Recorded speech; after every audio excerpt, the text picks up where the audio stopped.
بگفتگو ممکن ہے۔ علی کی تعریف ہم اور آپ جیسے کیسے کر سکتے ہیں؟ کیوں؟ کیا بات ہے علی میں ایسے؟ ہمیں تو ہمارے حضرت بتا رہے تھے کہ علی کی تعریف حد میں کرو۔ یعنی کچھ لوگ 1400 سال کے بعد اتنے پڑھے لکھے ہیں کہ ان کو علی کی حد پتا ہے کہ علی کی حد کتنی ہے، اور رسول علی کو کاندھے پہ بٹھا کے بتا رہے ہیں تمہاری حد یہ ہے تم میرے قدموں میں رہو، اور علی کی فضیلت یہ ہے کہ وہ میرے کاندھے پہ رہے۔ علی کو سمجھنے کے لیے نبی کے کاندھے تک پہنچنا پڑے گا، اور کوئی ایسا نہیں جو نبی کے کاندھے تک پہنچے، کائنات مصطفیٰ کے قدموں میں آ جائے تو بڑی بات ہے۔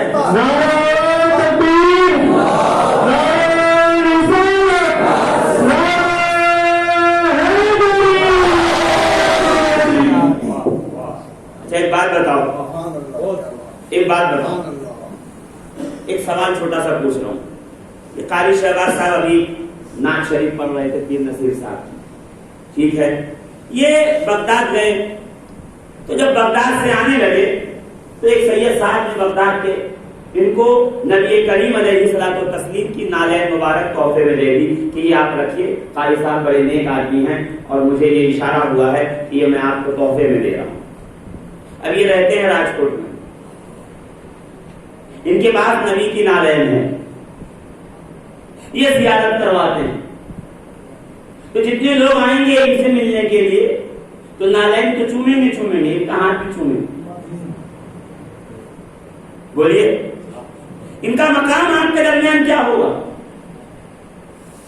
اب 1 سال کے بعد، بس 1 سال گزرے تھے کہ میں بھی چلا گیا، کہ جب میں آنے لگا تو وہی سید صاحب آئے اور انہوں نے کہا رے آپ فلاں صاحب ہیں، کب ہم انڈیا سے آئے ہیں؟ کہاں؟ کہ مجھے اشارہ ہوا ہے یہ نبی کا امامہ ہے، یہ میں آپ کو تحفے میں دیتا ہوں۔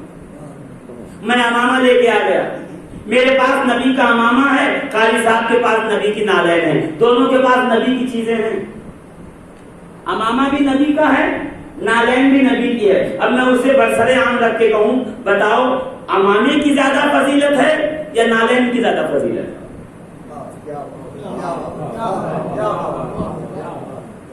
دیکھیے تقریریں ابھی تو میں چاہوں تو میں لفاظی جسے کہتے ہیں نا، صبح سے پہلے، شام سے پہلے، رات سے پہلے، جو ہے کالج سے پہلے، اسکول سے پہلے، نہیں وہ سب نہیں، آپ کچھ سمجھ کے جائیے۔ قاری صاحب کے پاس نبی کی نالین ہے، میرے پاس نبی کا امامہ ہے، دستار، دونوں میں افضل کون؟ نالین یا دستار؟ ہے دونوں افضل، مگر زیادہ افضل کون؟ کہ مولانا امامہ، کیوں؟ کہ اس لیے کہ امامہ سر پہ ہے، نالین پیروں میں۔ میں کہا وجود تو ایک ہے نا، کہاں وجود تو ایک ہے، مگر جو پیروں میں ہے وہ اور ہوگا، جو سر پہ ہے اس کی عظمت اور ہوگی۔ میں یہی تو اتنی دیر سے بتا رہا ہوں، علی مصطفیٰ کے کانوں پہ ہے، اس کی عظمت اور ہے۔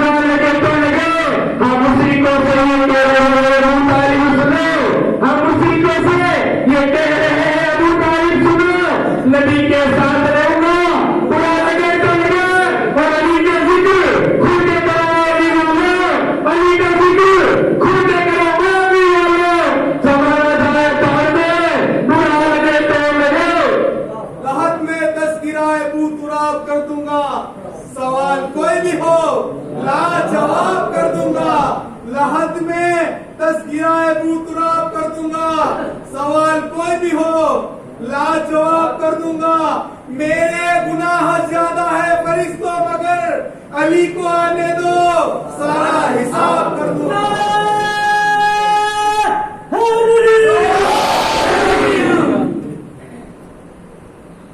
انسان محترم، کتنی آسان بات ہے نا، امامہ بھی نبی کا، نالین بھی نبی کی، تو نالین کی عظمت بھی ہے، امامے کی ہے مگر زیادہ عظمت امامے کی، جو سر پہ ہے اس کی عظمت زیادہ۔ میں یہی تو سمجھانا چاہتا ہوں، علی مصطفیٰ کے کانڈے پہ ہے، کائنات نبی کے قدموں میں ہے، قدموں والے اور ہیں، کانڈے والا اور ہے۔ ہمیں کوئی یہ نہ بتائے علی کو کتنا ماننا ہے، جتنا مصطفیٰ کا قد ہے کم سے کم علی کو اتنا ماننا۔ نبی کا ایک منہ مبارک، پوری کائنات کی فضیلت ایک طرف، نبی کے بال کی فضیلت ایک طرف۔ تو بال کی فضیلت ماننے والوں نبی کے آل کی فضیلت کب مانو؟ سوال تم سے یہ ہے، مطالبہ تم سے یہ ہے، حقدار کا حق ماننا جا رہا ہے، آپ کے گھر سے کچھ نہیں ماننا جا رہا، آپ اپنا مت دیجیے، کم سے کم جتنا میرے نبی رحمت نے دیا ہے اتنا تو دیجیے۔ اور علی علی کرنا یہ ہم نے کسی ٹی وی چینل والے سے نہیں سیکھا، علی علی کرنا ہم نے قرآن سے سیکھا۔ کہاں سے سیکھا ہے؟ اس لیے کہ عبداللہ ابن عباس فرماتے ہیں قرآن کی 300 آیتیں جس میں علی کا تذکرہ ہے، اور علامہ رجب حنبلی کہتے ہیں 300 نہیں 500 آیتیں ایسی ہیں جس میں علی کا ذکر ہے، اور امام احمد ابن حنبل کہتے ہیں ان آیتوں کو الگ کیجیے، جتنی آیتیں یا ایھا الذین آمنوا سے شروع ہوتی ہیں وہ ساری کی ساری آیتوں کا مخاطب اول حیدر کرار علی مرتضیٰ مولا کائنات صاحب امت الوسطیٰ بدر حنین ہے نا، اسلام کی تاریخ کا سب سے بڑا مجاہد، بہت اتنی دھیرے سنانے لگا، اسلام کی تاریخ کا سب سے بڑا مجاہد، بدر میں آؤ علی ملیں گے، اسی لیے تو لوگ بدر میں آ نہیں رہے، علی کہیں نہ مل جائیں، احد میں آؤ علی ملیں گے، خیبر میں آؤ علی ملیں گے، خندق میں آؤ علی ملیں گے، ذات السلاسل میں آؤ علی ملیں گے، یہاں تک کہ جناتوں سے جنگ ہوئی علی پیش پیش ہے، میں کہا یا علی یہ کیا ہے، کہ یہ کچھ بھی نہیں ہے، میری ہاتھوں کی طاقت کا تو یہ عالم ہے کہ اگر مجھے رب کے حبیب اجازت دیں، اگر مصطفیٰ کریم اجازت دیں تو علی وہ ہے جو زمین و آسمان کے قلابے پلٹ دے۔ اب میں اگر ایک ایک ذکر کروں کہ بدر میں علی نے کیا کیا، احد میں کیا کیا، خیبر میں کیا کیا، خندق میں کیا کیا، حنین میں کیا کیا، بنی مصطلق میں کیا کیا، تو بات بڑھ جائے گی۔ بس ایک جملہ سن لو اور بات ختم ہو جائے کہ جب علی مرتضیٰ جنگ خندق سے دشمنوں کو ہرا کے، دشمنوں کو پسپا کر کے، دشمنوں کے سر تن سے جھکا کر کے جب رسول خدا کی بارگاہ میں آئے تو کوئی اور نہیں، شیخ عبدالحق محدث دہلوی نے اپنی کتاب مدارج النبوت میں لکھا کہ جب تشریف لائے علی مرتضیٰ تو تلوار پہ خون لگا تھا، ماتھے پہ پسینہ بہ رہا تھا اور امامہ گلے میں لپٹا ہوا تھا، نبی کی بارگاہ میں آئے کہ علی پریشان کیوں ہو، جب پوچھا پریشان کیوں ہو تو علی نے بیٹھ کر کہا یا رسول اللہ آج میدان جنگ میں میں تلوار چلاتے ہوئے ایک عجیب شور سن رہا تھا، ہر طرف فضا میں عجیب آوازیں تھیں، عجیب غوغا تھا، عجیب شور و غل تھا، مجھے سمجھ میں نہیں آیا کہ سرکار یہ شور کون کر رہا ہے، یہ آواز لگانے والے کون ہیں؟ تو نبی مسکرا کے کہتے ہیں کہ علی آج اللہ نے رضوان جنت کو زمین پہ بھیجا تھا کہ وہ تیری جنگ کو دیکھ کر، تیرے تلوار چلانے کو دیکھ کر، تیرے ذوالفقار کی وار کو دیکھ کر پکار کے کہہ رہا تھا لا فتح الا علی، لا سیف الا ذوالفقار، کوئی جوان مرد نہیں علی کی طرح، کوئی تلوار نہیں ذوالفقار کی طرح۔ کون کہہ رہا تھا؟ رضوان جنت، جنت کا داروغہ۔ یہاں پہ بس ایک بات عرض کرنے کے لیے ٹھہرا ہوں میں کہ علی کی طاقت کا اعلان کروانا تھا، بہادری کا، تو کسی عرب کے طاقت اور پہلوان سے کروا دیا جاتا، کوئی ایران و عجم کا، کوئی افریقہ و مصر کا، کوئی ہند و سندھ کا پہلوان کہہ دے گا علی بہت بہادر ہے۔ یہ فرشتے نے آ کر کیوں کہا کہ لا فتح الا علی، کوئی جوان مرد نہیں علی کے سوا، لا سیف الا ذوالفقار، کوئی تلوار نہیں ذوالفقار کی طرف۔ یہ اہتمام آسمان سے کیوں کروایا گیا؟ ارے بھائی یہ خطیب جوناگڑھ ہیں، ان کا مطلب ہے کہ ان سے اچھا خطیب راجکوٹ میں ہے۔ یہ خطیب جوناگڑھ ہے، کئی خطیب کاٹھیا وار ہیں، اس کا مطلب یہ ہے کاٹھیا وار سے نکلیے سوراشٹر میں پہنچیے، وہاں ان سے اچھا خطیب ہو سکتا ہے۔ یہ خطیب گجرات ہیں، گجرات میں ان سے اچھی خطابت نہیں کسی کی۔ کہا اچھا تو ہو سکتا ہو مہاراشٹر میں ہو، ایم پی میں ہو، یو پی میں ہو۔ کئی خطیب الہند ہیں کہ بھارت میں ان جیسا کوئی خطیب نہیں، تو کوئی مسئلہ نہیں ہے، بھارت میں نہیں ہے تو کیا ہوا، ہو سکتا ہو عرب میں ہو، مصر میں ہو، عراق میں ہو، لندن میں ہو، امریکہ میں ہو، ہے نا۔ جب کہا جائے گا یہ اس علاقے کا سب سے بڑا خطیب ہے تو یہ سوال پیدا ہوگا اس علاقے کا ہے نا، اس کا تو نہیں ہو سکتا وہاں سب سے بڑا ہو۔ تو مسئلہ یہی تھا، اگر کوئی عرب کا پہلوان کہہ دیتا کہ علی جیسا کوئی بہادر نہیں، تو یار لوگ ڈھونڈ نکالتے کہ ایران میں تو ان سے زیادہ بہادر تھا۔ یہ مسئلے کی گہرائی کو سمجھیے۔ اور کوئی مصر کا آدمی کہتا کہ علی جیسا کوئی بہادر نہیں، تو لوگ نکال لاتے ارے افریقہ میں کوئی بہادر رہا ہوگا۔ اس لیے پروردگار نے روئے زمین سے کوئی چھوڑا ہی نہیں، بلکہ جنت کے دروازے سے رضوان کو بھیجا کہ رضوان تو جا کے کہہ دے علی جیسا کوئی بہادر نہیں، تاکہ سمجھ میں آ جائے دنیا میں علی کا مقابلہ ڈھونڈنے والوں عرش پہ بھی علی جیسا کوئی نہیں ہے۔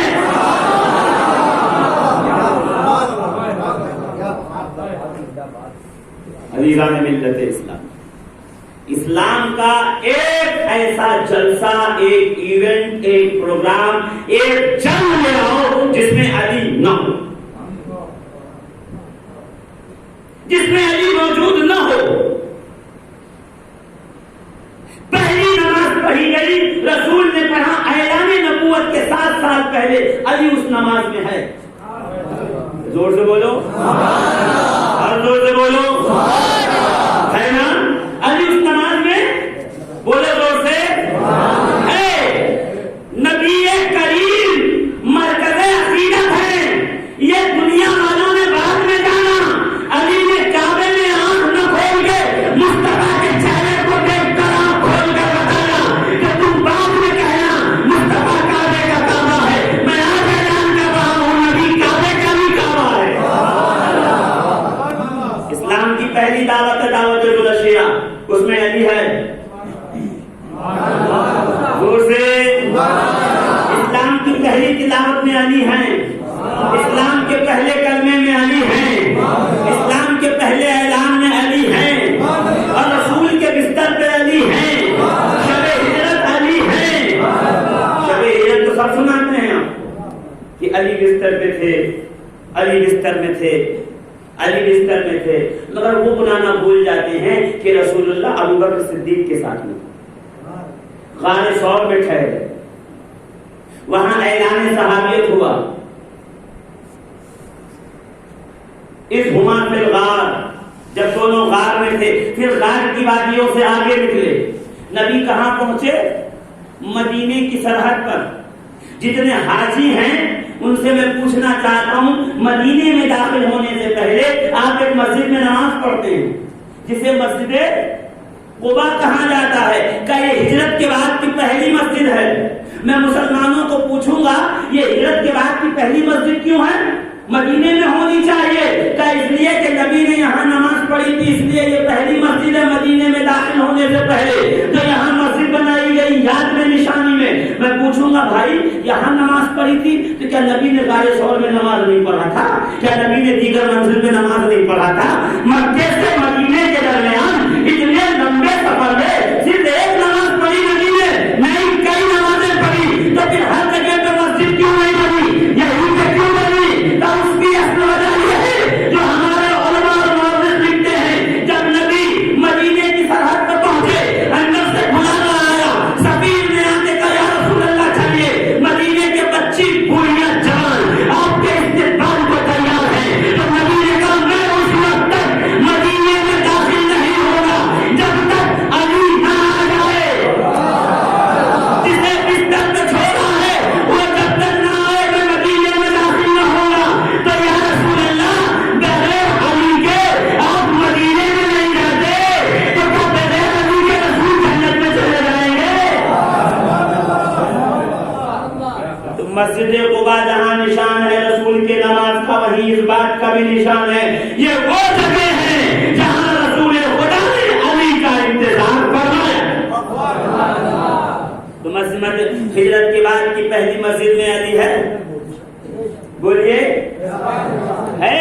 پھر رسول اللہ نے سب سے پہلا اخوت نامہ پڑھا کہ یہ مہاجر اس انصار کا بھائی، یہ مہاجر اس انصار کا بھائی، یہ انصار اس مہاجر کا بھائی۔ کیوں کہ انصار کے پاس مال دولت بکریاں زمین جائیداد اور مہاجر سب کچھ چھوڑ کے آئے، کچھ بھی نہیں صرف جسم پہ ایک کپڑا۔ نبی نے کہا انصار کو مہاجر کا بھائی بناؤ، یہ صحابہ کی محبت ہے۔ محمد رسول اللہ والذین معه اشداء علی الکفار ورحماء بینہم، جو رسول خدا کے صحابی ہیں وہ اسلام کے دشمنوں کے ساتھ ہیں اور آپس میں رحم دل ہیں۔ تو انصار نے مہاجر کا اخوت نامہ پڑھا، ہاتھ میں ہاتھ لگایا، کہا آج سے یہ میرا بھائی ہے، میری دولت آدھی اس کی، میری 2 بکریوں میں 1 بکری اس کی، میرے 2 اونٹ میں 1 اونٹ اس کا، مال کے 2 حصے کیے، ایک بھائی کو دیا، ایک اپنے پاس رکھا۔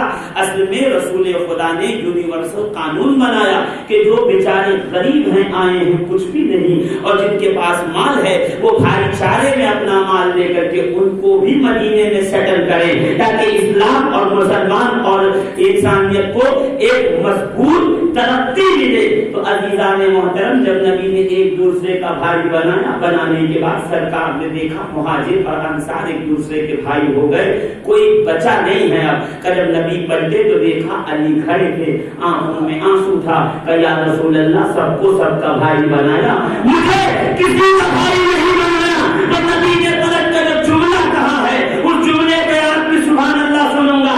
نبی نے کہا یا علی تمہیں اپنے لیے بچایا تھا، انت اخی کی دنیا بنا گیا، یہ ایک دوسرے کے بھائی ہیں، تم میرے بھائی اور دنیا میں تو آخرت میں۔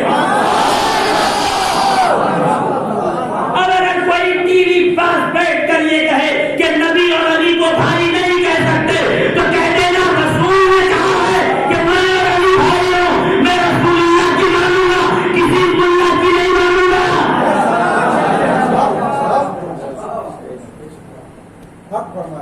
مولویت کے چکر میں رسالت کو نہ چھوڑیے۔ اتنا بڑا جملہ دے دیا آپ نے، سبحان اللہ ہی نہیں کہا۔ یہ آوارہ ہمارے علماء نہیں، ہمارے علماء نے تو ہمیں بتایا ہے علی کیا ہے، ابو بکر عمر و عثمان کیا ہے، ہمارے علماء نے ہم کو بتایا ہے تعظیم صحابہ کیا ہے، عظمت اہل بیت کیا ہے۔ وہ لوگ جو دین کے نام پہ ٹھگی کر رہے ہیں، اپنی دکانیں چلا رہے ہیں، ان کو کہہ دو تم اگر کہے نبی اور علی بھائی نہیں تو میں نہیں مان سکتا، اس لیے کہ نبی نے کہا ہے میں اور علی بھائی ہیں۔ تو میں کہوں یا رسول اللہ مہاجر اور انصار کو بھائی بنایا، تو انصار نے آدھا مال، 1 بکری، 1 اونٹ، یہ زمین سب مہاجر بھائی کو دے دی۔ آپ نے علی کو بھائی بنایا تو کیا دیا؟ اس لیے کہ آپ بھی ہجرت کر کے آئے، آپ کے پاس بھی بظاہر کچھ نہیں، علی بھی ہجرت کر کے آئے، ان کے پاس بھی بظاہر کچھ نہیں، تو انہوں نے تو مان دیا ہے تو اخوت بنی ہے۔ آپ نے کیوں کیا؟ آپ نے کیا دیا؟ تو نبی مسکرا کے کہیں گے میں علم کا شہر ہوں، علی کو دروازہ بنایا۔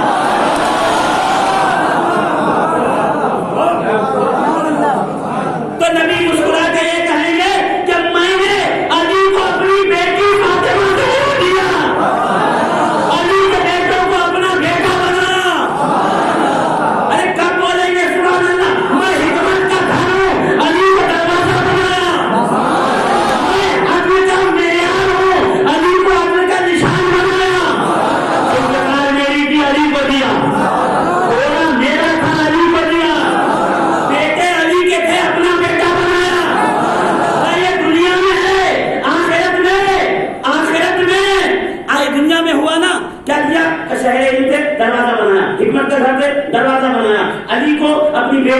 علی کے بیٹوں کو اپنا بیٹا کہا کہ یا رسول اللہ آپ نے کہا ہے دنیا اور آخرت میں، یہ تو دنیا میں ہے نا، آخرت میں کیا کیا؟ تو نبی مسکرا کے کہیں گے قیامت کے دن لواء الحمد میرا ہوگا، ہاتھوں میں علی کے ہوگا،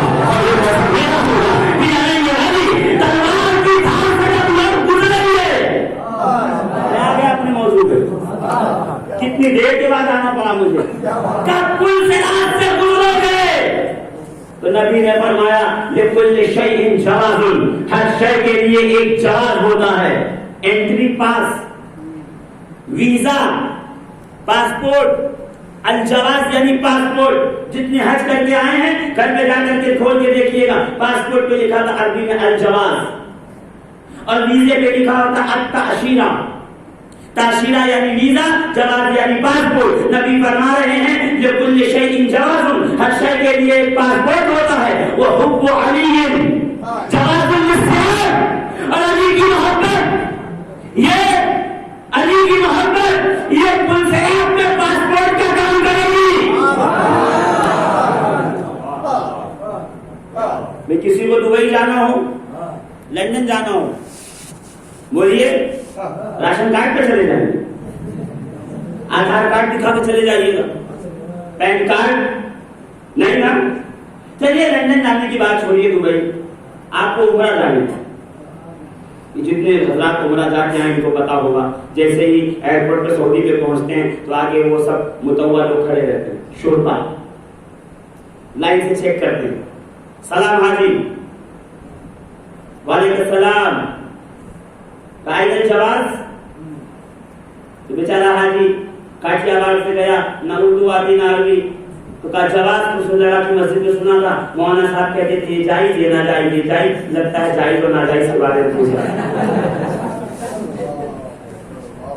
اب مجھے تو معلوم نہیں جائز ناجائز کیا ہے، ایئرپورٹ پہ اترا تو سعودیوں نے قرآن بانٹا تھا، تو قرآن ہاتھ میں تھا، کہا جائز ناجائز پوچھ رہا، قرآن دے دیتا ہوں تاکہ اس میں پڑھ لے کیا جائز ہے کیا ناجائز ہے، میرا سر نہ کھائے، تو قرآن ہاتھ میں دے دیا۔ اس نے کہا قرآن عشق حاضر کیا ہے یہ، کہ قرآن کہ یہ مدینے کا بارڈر، یہ سعودی کا بارڈر ہے، یہاں قرآن نہیں چاہیے، یہاں چاہیے پاسپورٹ، جواز چاہیے، قرآن نہیں، قرآن ہمارے پاس بھی ہے۔ سعودی میں داخل ہونے کے لیے قرآن کافی نہیں ہے، جواز کی بھی ضرورت ہے۔ اچھا سامنے سے ایک صاحب آ گئے، ارے پاسپورٹ مانگ رہا ہے، پاسپورٹ، اچھا پاسپورٹ دیکھا اس نے، مسکرایا، ماشاء اللہ، کھولنے لگا، پرچہ کھولا، ادھر سے کھولا ادھر سے کھولا، کیا دیکھ رہا ہے، ویزا لگا ہے کہ نہیں لگا، قائد تاشیرہ، ویزا کہاں ہے، پاسپورٹ تو ہے، اس کا ویزا کہاں ہے، کہا وہ یہ کیا تاشیرہ کیا ہوتا ہے، تاشیرہ کس کو کہتے ہیں، ماں تاشیرہ، تاشیرہ کس کو کہتے ہیں، کہ تمہارے ملک میں ہمارے ملک کا ایک سفیر رہتا ہے، ڈپلومیٹ، آپ کی درخواست جب اس کے پاس جاتی ہے ویزے کی اور وہ اس پہ دستخط کر کے مہر لگاتا ہے، وہ اس کی پرچی آپ کے پاسپورٹ پہ چپکائی جاتی ہے، تب آپ کو ہمارے شہر میں انٹری ملتی ہے۔ پتہ یہ چلا ہندوستان سے اگر کوئی تشریف لے جائے گا عمرہ کرنے تو عربی حکومت اس وقت تک اسے مدینہ اور مکہ میں انٹری نہیں کرنے دے گی جب تک پاسپورٹ نہ ہو، اور پاسپورٹ پہ ویزا نہ لگا ہو، اور ویزا وہ لگائے جو ہو اس ملک کا، رہتا اس ملک میں ہو، اس کا ویزا اس کے دستخط چلیں گے، تو میدان قیامت میں پاسپورٹ تو علی کا لگے گا، اس پہ تاشیرہ قادریت کا ہوگا، چشتیت کا ہوگا، سہروردی اور نقشبندیت کا ہوگا، وہاں کو کہا جائے گا حب علی کا پاسپورٹ لا، اور اس پہ محبت سادات کا ویزا لگا دیا، تب جا کے جنت میں داخلہ ملے گا، اور نقشہ دیا جائے گا، جنت سے دوزخ میں داخل کر دے گا۔ علی کی محبت یہ پل صراط کا پاسپورٹ، انٹری پاس، کتنے ہوشیار لوگ ہیں، جانا سب کو جنت میں ہے، اور پاسپورٹ لینا کسی کو نہیں.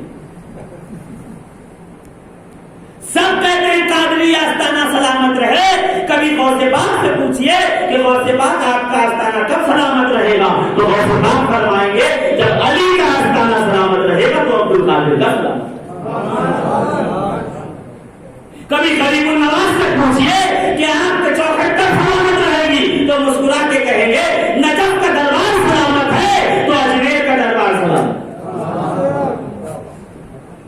عجیب مسئلہ ہے. محلے کے ولی سب کو اچھے لگتے ہیں. ان ولیوں کا جو بابا ہے جد عمرے کا جب اس کی باری آئے تو لوگ دائیں بائیں بھاگنا شروع کر دیں. محبت اہل بیت کا ویزا ضروری ہے. پہلے پاسپورٹ لو حب علی کا, پھر اس پہ ویزا لگواؤ. کائے کی؟ محبت اہل بیت. اور اگر نہ سمجھ میں آئے یہ بات تو میں آپ کو فاروق اعظم کے دربار میں لے کے یاد آیا امیر المومنین خیز المنافقین آیت من آیت اللہ مراد مصطفیٰ سیدنا فاروق اعظم رضی اللہ تبارک و تعالی عنہ کا دور حکومت اور آپ کے صاحبزادے اور حسین سے مکالمہ ہو گیا تو کیا کہا تھا؟ تم ہمارے غلام,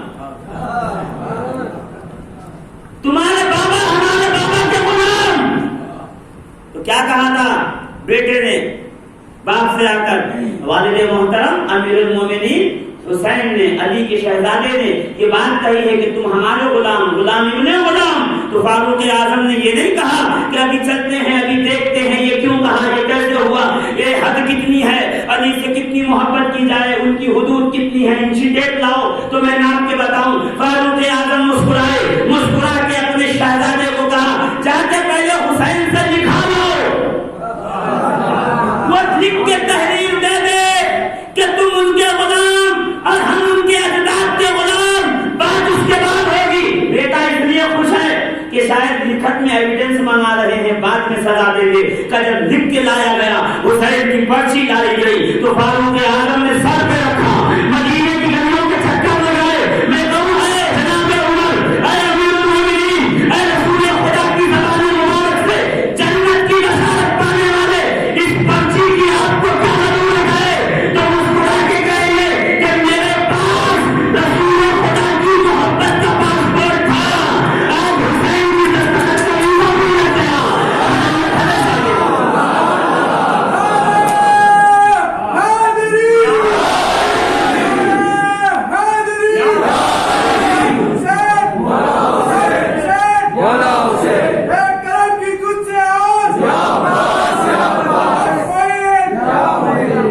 عزیزان ملت اسلامیہ, یہ فاروق اعظم ایک تحریر لے کر کیوں ہر طرف گھوم رہے ہیں پوچھا جائے تو یہی بتانا چاہتے ہیں آنے والی امت کو, آنے والے لوگوں کو, اس صدی کے بگڑے ہوئے پڑھے لکھے جاہلوں کو کہ دیکھو حسین کی تحریر کا کمال کیا ہے کہ امت جیسا امیر المومنین اپنے سر میں رکھ کے کہتا ہے یہ وہ ہے جو سند اعجاز کے طور پہ رسول خدا کی بارگاہ میں پیش کر. فاروق اعظم نے حسین کی تحریر کے لیے کتنے خوش ہیں تو ہمیں اور آپ کو مل جائے تو ہماری خوشی کا عالم کیا. آج آل رسول سے دامن چھڑانے والوں, آج اہل بیت کا نام سن کر بڑی بڑی آنکھیں نکال کے دکھانے والوں, سن لو, جب تک ان کی اجازت نہ ہوگی کوئی جنت میں جا نہیں سکتا. کوئی کی بات کر تو کسی کا باپ جنت میں نہیں جا سکتا جب تک علی کے بیٹے نہ کہتے. تو یہ دربار وہ دربار ہے جہاں سے جنتوں کی بشارت, جہاں محبت کا جواز ہے, جہاں سرٹیفکیٹ دیا جاتا ہے جنتوں کا. اور میں ہر بار یہ کہتا ہوں, پھر ایک بار دوہرا رہا ہوں, اور جنت وہی لے سکتا ہے جنت میں جس کی ملکیت ہو, اور جنت میں ملکیت ہے تو رسول خدا کے شہزادوں کی ہے, رسول خدا کی بیٹی کی ہے, رسول خدا کے داماد کی ہے. نبی فرماتے ہیں اے علی اللہ کا ضرور جنت منان, علی قیامت کے دن جنت کا مالک میں ہوں گا مگر بانٹنے والا تم, تقسیم کرنے والا تم ہوگا. تو آج جب محبت اہل بیت کی بات ہو لوگوں کے چہرے پہ ہوائیاں کیوں اڑنے لگتی ہیں؟ یہ رافضیت، یہ شیعہ کا الزام لگانے والوں، اگر آج کوئی عالم کہنے سے شیعہ ہو جا رہا ہے تو بابا فرید کو کیا کہو گے؟ علامہ جامی کو کیا کہو گے؟ شیخ عبد القادر جیلانی کو کیا کہو گے؟ سرکار معین الدین چشتی کو کیا کہو گے؟ شاہ محمد کو کیا کہو گے؟ نظام الدین اولیاء محبوب الہی کو کیا کہو گے؟ جن کا ورد ہی علی علی تھا، وہ یہ کہتے کہ تو علی علی کہتا تھا، خدا تجھے ولایت کی بلندیوں پہ بلند کرتا۔ عزیزان ملت اسلامیہ، یہ سمجھنے اور سوچنے کی بات ہے، یہ غور و فکر کرنے کی بات ہے۔ کیا خاندان دیا ہے پروردگار؟ انما یرید اللہ لیصلح، یہ وہ ہیں جن کو اللہ نے اپنے ارادے میں باندھ رکھا ہے، یہ آج کے بات کیے ہوئے نہیں ہیں۔ انما یرید اللہ، یہ اللہ کا ارادہ ہے، جب سے اس کا ارادہ ہے، جب سے آل محمد پاک لیذھب عنکم الرجس اہل البیت ویطہرکم تطہیرا، کہ اہل بیت تم سے پروردگار عالم ہر قسم کی برائی، ہر قسم کی نجاست، ہر قسم کی ناپاکی کو دور کر دے اور تمہیں خوب خوب پاک کر۔ یہ وہ ہیں جو اللہ کی حفاظت میں ہیں۔ تو اگر کوئی یہ کہے کہ جناب سیدہ سے خطا ہوئی تھی تو اس کو کہنا تو تم سے خطا ہوئی، یہ خطا تیرے گھر والوں کی ہے، رسول کی بیٹی خطا نہیں کرے گی، اس لیے کہ رسول کی بیٹی آیت کے تحت محفوظ ہے، خدا نے اسے تمام برائیوں سے محفوظ کر دیا، تمام عیوب سے محفوظ کر دیا، تمام گناہوں سے محفوظ کر دیا، تمام خطاؤں سے، تمام رزق سے رب العالمین نے محفوظ کر کے اپنے دائرے حفاظت میں لے لیا ہے، اور جسے خدا حفاظت میں لے لے پھر اس سے کوئی خطا نہیں۔ عزیزو، یہ ماہ شعبان المعظم ہے اور میں چاہ رہا تھا کہ میں اس بات پر آؤں کہ اگر تعشیرہ تمہیں لینا ہے تو اس ماہ مبارک سے دو۔ اس کی پہلی تاریخ کو اس شخصیت کی آمد ہے، اس ذات کی آمد ہے جسے تاریخ اسلام